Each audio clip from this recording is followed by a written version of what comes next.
Olá, serei seu professor nesta videoaula de ferramentas de modificação. Vamos começar? Tema desta aula: ferramentas de edição. As ferramentas de edição do AutoCAD estão localizadas na aba Modify. A primeira ferramenta que nós vamos estudar são as matrizes Array. Aqui nessa parte inferior, nós temos aqui o ícone do Array. Se nós clicarmos aqui na setinha, que indica que tem mais funções, nós vamos ver que nós temos 3 opções para criar a função de repetição de matrizes, né? A primeira é a Rectangular Array, a segunda, Path Array, e a terceira, Polar Array. Então vamos estudar a primeira, Rectangular Array. A ferramenta Rectangular Array, ela nos permite criar objetos com repetições lineares. Eu habilitei o comando, o software precisa saber quais são os objetos ou o objeto que eu vou fazer as repetições.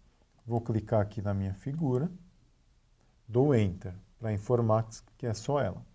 Automaticamente, abre aqui na parte superior das Ribbons o menu onde a gente consegue configurar o que a gente está criando aqui com o comando Rectangular Array.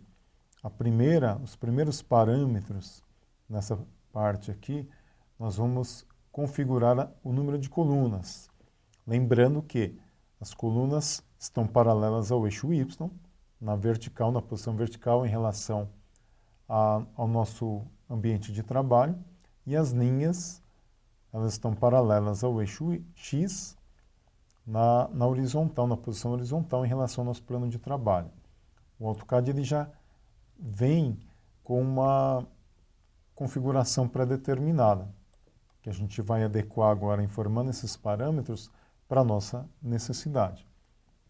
Então vamos, a título de exemplo, eu vou criar aqui 3 colunas.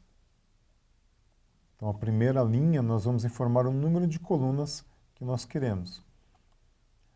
O segundo parâmetro seria a distância, né? A gente vê aqui pelo ícone, a distância entre essas colunas. Então vamos supor aqui já está configurado 300 e a distância total de todas as colunas já está informando aqui 600.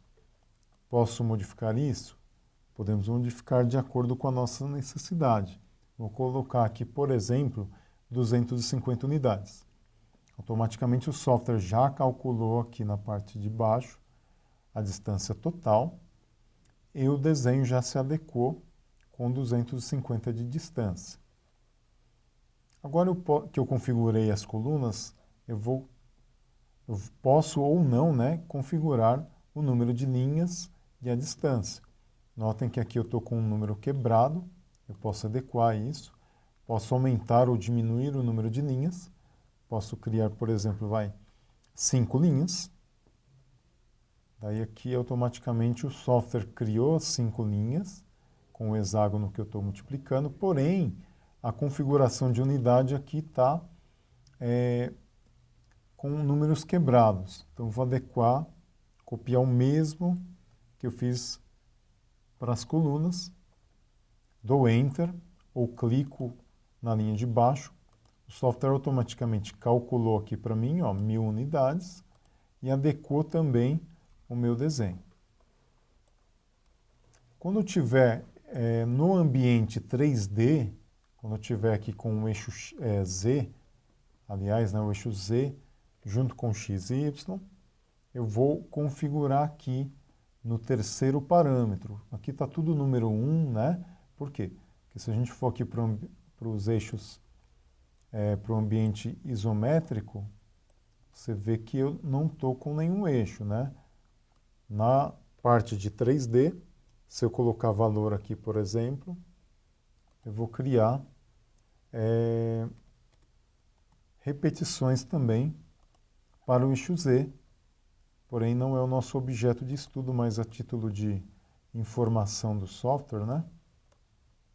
A gente vai ter o mesmo que a gente configurou no ambiente X x e y, nós teremos também para o ambiente 3D, que é inserindo a terceira dimensão do eixo Z. Como não é o caso, eu vou voltar aqui ao nosso ambiente 2D. Tá? Vou configurar aqui, mudar aqui para a linha de topo. Aqui eu volto a ter apenas as repetições de x e y. E volto aqui para o nosso ambiente de 2 dimensões, x e y. O próximo comando que a gente vai ver, ainda dentro da família do array, é o array circular, né? Ou seja, as repetições circulares. Vou fechar aqui então o menu, eu já fiz o que eu queria nesse ambiente, vou fechar. A partir do momento que eu fecho, eu salvo as alterações. Então, eu vou utilizar como exemplo esse círculo. Vou criar aqui um círculo menor, que pode ser, por exemplo, um furo, né? Por exemplo. Vou colocar uma medida aqui, de exemplo, 10. Eu criei aqui esse círculo. Eu quero repetir esse círculo ao longo da circunferência de referência. Para eu não ficar tendo que dividir essa circunferência e repetir todas as operações de criar esse círculo, eu vou habilitar então o comando polar array. Ele me pergunta quais são os objetos ou o objeto, né? Eu clico aqui, dou Enter, porque é só essa circunferência que eu quero, e ele me pergunta agora qual é o centro que o software vai ter como referência para criar as repetições. Eu vou fazer em relação ao centro aqui da circunferência. Automaticamente o comando já me apresenta uma opção pré-determinada, com 6 repetições. Posso colocar quantas eu achar necessário, desde que seja geometricamente possível. Por exemplo, se eu colocar 3 repetições, ele automaticamente cria em relação a onde ela estava, né, onde ela foi criada, a figura de origem, 3, ele já me informa que ele está dividindo em 120 graus, totalizando os 360 graus da volta completa da minha circunferência.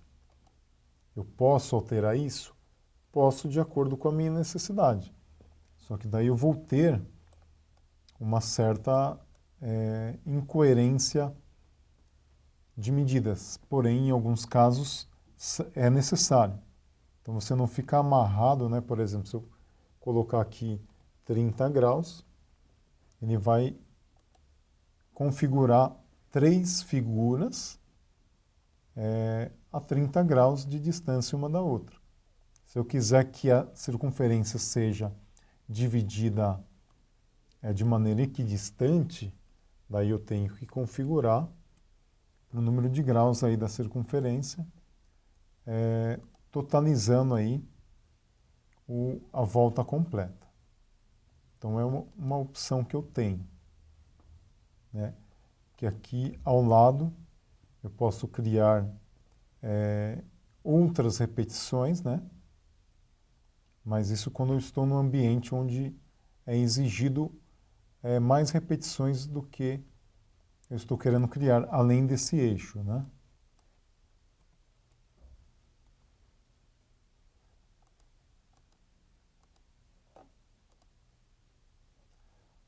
Quando eu fechar o editor, ele vai salvar as alterações. Próximo comando do ícone, né, da família array, né, vamos dizer assim, é o path array. O path array, ele me permite criar entidades ao longo de uma trajetória. É muito útil quando eu não tenho o controle dimensional nem geométrico da trajetória, né? Por exemplo, eu tenho essa polyline aqui, que eu criei, sinuosa. E aqui o círculo que eu quero copiar. Habilito o comando path array, ele me pergunta qual é a entidade. Daí eu clico no círculo, né, na circunferência que eu quero copiar, dou Enter, e ele me pergunta qual é a curva, né, qual é a trajetória que eu vou alinhar essas repetições. Então, eu clico na linha, né, na trajetória que eu quero copiar, e automaticamente o editor ele abre, porque o software ele vai preencher com as figuras que eu selecionei a linha, mas nem sempre eu quero que tenha essa configuração. Eu posso controlar, por exemplo, o número de itens, o número a distância entre elas, por exemplo, né? Se eu colocar aqui, por exemplo, 80, teclar Enter, ele automaticamente ele adequa a distância de 80, porém ele vai alterar o número de itens também, né? Se eu colocar uma distância maior, por exemplo, ele já alterou e diminuiu aqui para 16 itens. Por quê? Porque ele sabe, o software ele entende que o que eu quero, a trajetória, ela tem um limite e o software vai sempre limitar, né, o número de repetições à curva ou à trajetória que você pré-determinar. Os demais comandos do Path Array eles serão usados no ambiente 3D. Fechando aqui o editor, eu salvo as alterações. O próximo comando de edição é o comando de deslocamento de medidas, ou seja, é um comando que permite criar entidades paralelas a uma entidade que já existe. A gente pode tomar como exemplo essa circunferência. Eu habilito o comando offset, ele me pergunta qual é a distância que você quer fazer esse deslocamento. Daí, por exemplo, eu digito 25, Enter. Selecione agora o objeto que você quer deslocar. Eu clico na circunferência, por exemplo, ou eu coloco para o lado interno ou para o lado externo. Para onde eu mover o cursor do AutoCAD, ele vai criar a outra entidade. E o comando fica ativo mesmo após a sua utilização. Então, se eu clicar novamente na entidade que eu copiei ou em qualquer outra, eu vou criando entidades. Por exemplo, se eu criar na linha que tem aqui na parte interna da circunferência, eu também posso criar a linha, né? Tanto para o lado positivo quanto para o lado negativo do sistema cartesiano aí do AutoCAD. O comando funciona com objetos pré-determinados, como por exemplo um polígono. Se eu criar aqui um polígono, 8 lados, por exemplo, inscrito, vou criar aqui, habilitar o comando orto para que ele fique alinhado. Vou colocar aqui uma medida de exemplo. Habilito o comando offset. A medida, posso utilizar a mesma medida ou criar outra medida. Dou Enter. Clico na figura. Posso criar um deslocamento interno ou um deslocamento externo. Bom, pessoal, espero que esteja claro o assunto ferramentas de modificação. Caso ainda fique alguma dúvida, assista novamente esta videoaula. Até a próxima!